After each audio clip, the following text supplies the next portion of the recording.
dziwne uczucie. Wydaje mi się, że nie jestem sama.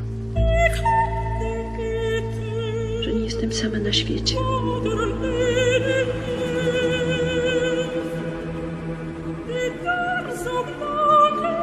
Pani ma dziwny głos.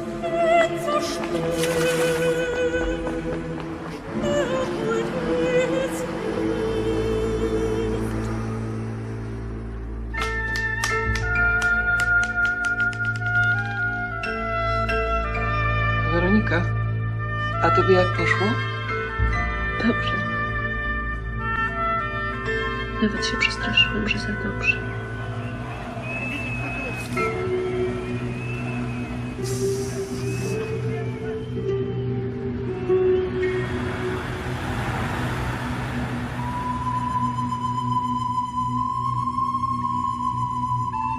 C'est difficile à expliquer.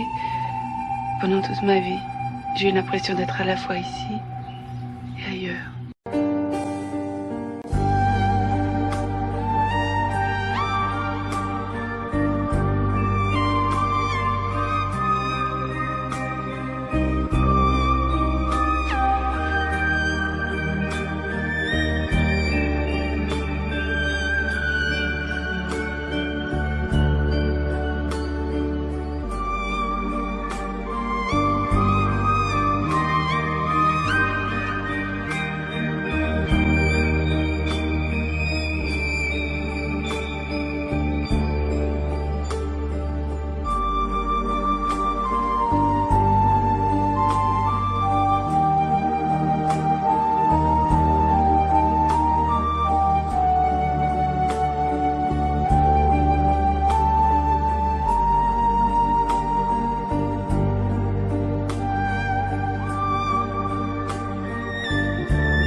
Présentation de la double vie de Véronique, Pologne, Podwójnisi Weroniki, réalisée par Krzysztof Kieślowski, 1991.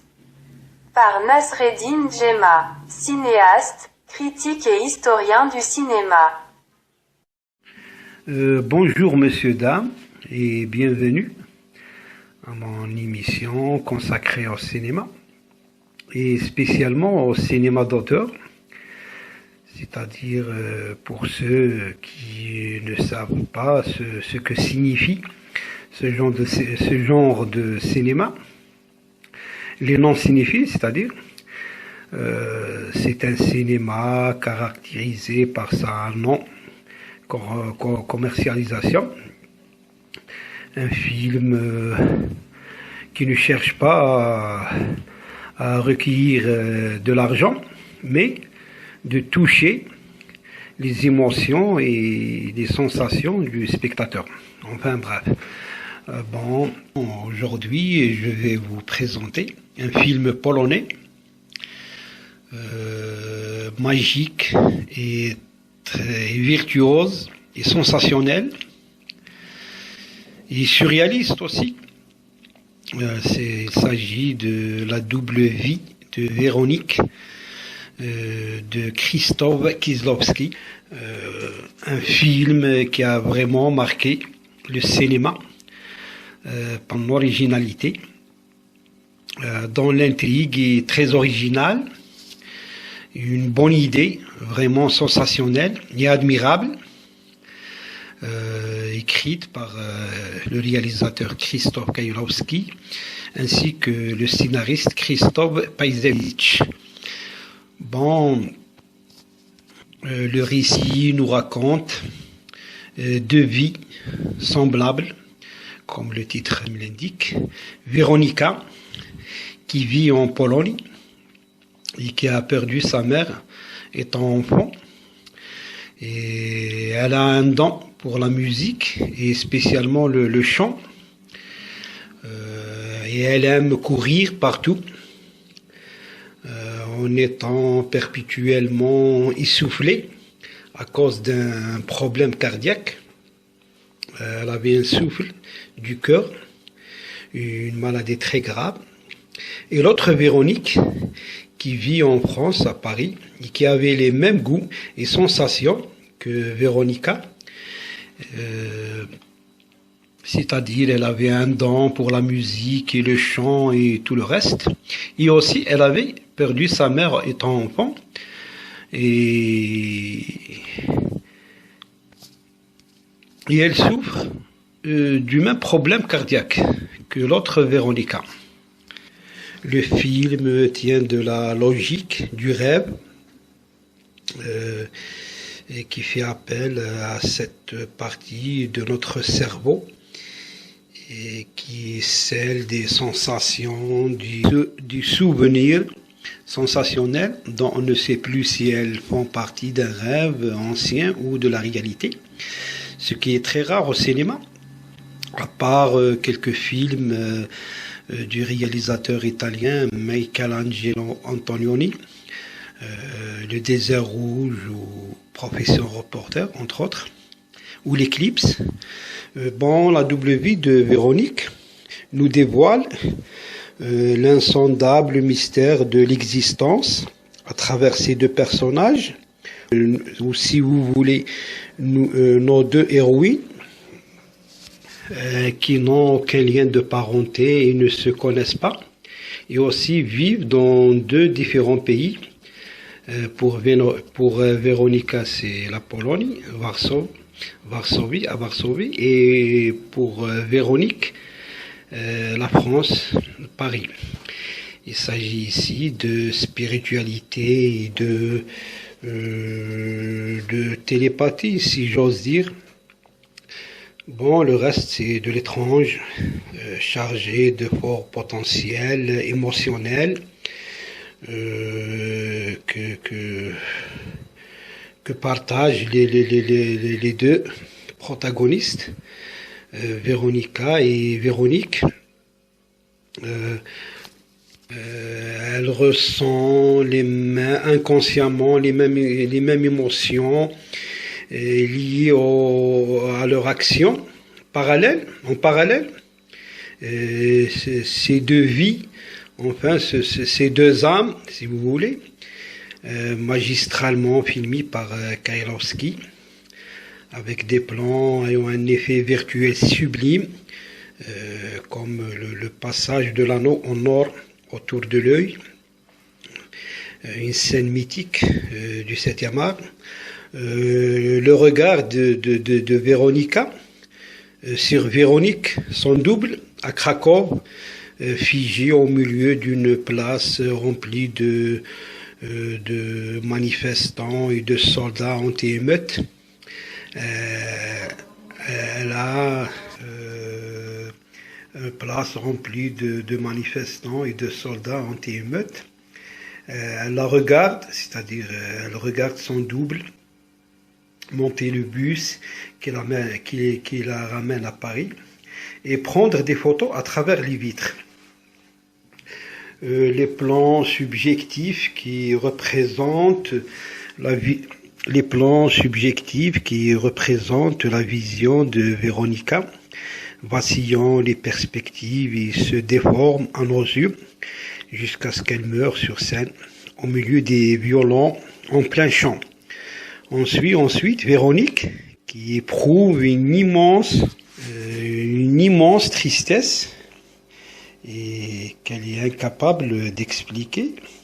Là, on voit carrément l'intérêt du film, ou si vous voulez, ce que voulait nous dévoiler le réalisateur, c'est-à-dire l'union de ces deux âmes fragiles qui se manifestent émotionnellement et magiquement entre eux. comme de vraies jumelles. Ainsi, par cette scène clé du film, c'est-à-dire quand Véronica meurt sur scène en chantant au milieu d'un grand orchestre polonais, l'autre Véronique, pris d'un immense chagrin inexplicable et étrange, et elle décide d'abandonner ce qu'on devine être la préparation de la représentation, ou si vous voulez, des répétitions pendant laquelle Véronica est morte. Chapeau à Kieślowski qui nous démontre là son grand talent avec cette grande émotion de Véronique qui ressent par télépathie la mort de son double qui l'empêche de mourir. Elle aussi.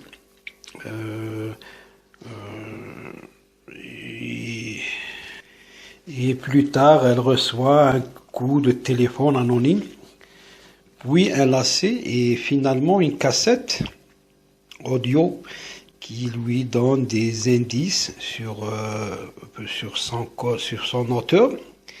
Et en vidant son sac devant son amant, un marionnettiste, elle trouve les photos de son double, c'est-à-dire de Véronica, sur la place de Krakow. Comme je disais tout à l'heure, la scène des débuts du film, c'est-à-dire comme un flashback. Et elle se met à pleurer devant ce marionnettiste et son amant en même temps. N'oublions pas que les deux Véroniques, celle de la polonaise et la française, sont en quête d'amour tous les deux. Et quand cette dernière, c'est-à-dire Véronique, se réveille, elle s'aperçoit ce dernier, c'est-à-dire le marionnettiste, de finir la deuxième poupée d'elle. Et quand elle lui demande pourquoi il en a fait deux, ce dernier, c'est-à-dire le marionnettiste, lui explique que c'est parce que elle s'abîme.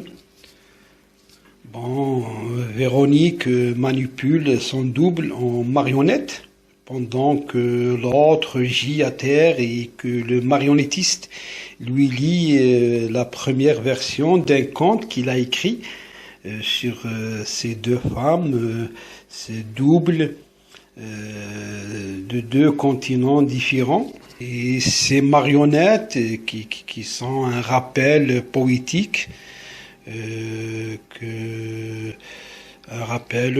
sur la mort qui attend aussi Véronique.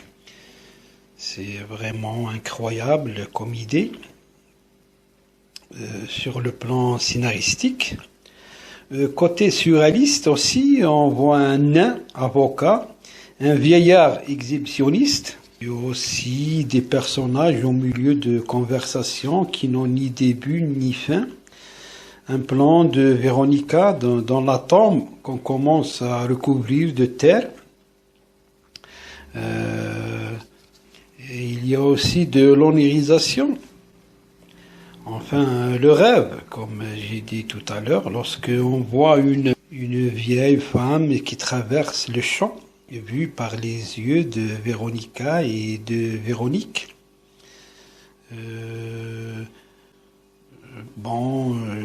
La double vie de Véronique est un film très original, virtuose, une expérience unique, une ode à la vie très riche en symboles sur la quête de soi, interprétée à merveille par Irène Jacob, qui trouve là l'un de ses meilleurs rôles au cinéma. Entre parenthèses, elle joue les deux rôles en même temps, ce qui lui a valu d'être couronnée par un César et par une Palme d'Or, la meilleure interprétation en 91 au Festival de Cannes, prix mérité. Chapeau aussi au compositeur Zbigniew Preisner pour ses partitions musicales inoubliables et ce récital où on sent de manière palpable une âme s'envole vers un autre corps, ainsi que le décor magique, très simple, avec des couleurs vertes et rouges et beaucoup de lumière. Ce film est vraiment magique et fantastique en même temps, que je conseille de le visionner pour sa beauté et son originalité. Alors, il me reste qu'à vous dire merci pour votre attention et au revoir et à la prochaine.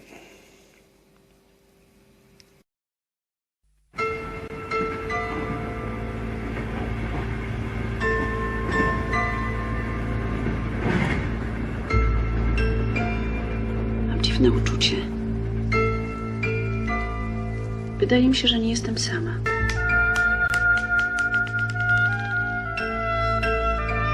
Weronika, a tobie jak poszło? Dobrze. Nawet się przestraszyłam, że za dobrze.